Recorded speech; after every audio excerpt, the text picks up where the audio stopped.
I ćao ljudi, sa vama je Naruto Senpai, a mi ćemo danas snimati top 5 činjenicu o Madari Uchihi. Možemo da krenemo na prvu činjenicu.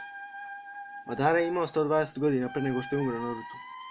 Zamislite koliko je to dugo, a i čak i u tim godinama on je bio živa mašina za ubijanje. Čak i pokušao da živi još duže od toga. I sami ste vidjeli da nije uspeo u tome.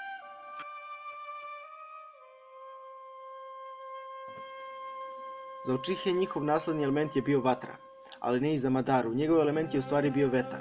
I on je jedini Uchiha koji može da koristi element vetra. I još bolje je bilo to što je on kombinovao vetar i vatru zajedno, što je bilo još moćnije. Znate li kako Itachi voleo Sasuke? I šta je sve uradio za njega? Pa Madara je voleo svog brata mnogo više nego Itachi Sasuke. Ja mislim da ga je čak voleo više nego samog sebe.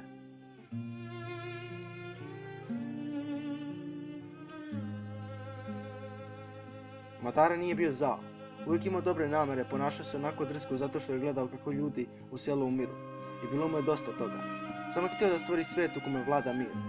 Kada je to predložio Hashirami, on ga je odbio, a Madara ga je mrzio zbog toga. Pa je posle htio da ukrade njegove moći i nastavi sa tim planom sam. Zaključak je da on nije zao, već je to postao vremenom.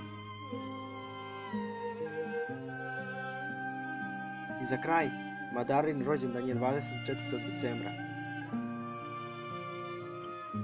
I ljudi, to je bilo to od ovog klipa. Nadam se da vam se svideo. Ako vam se svideo, ostavite like, sub i komentar.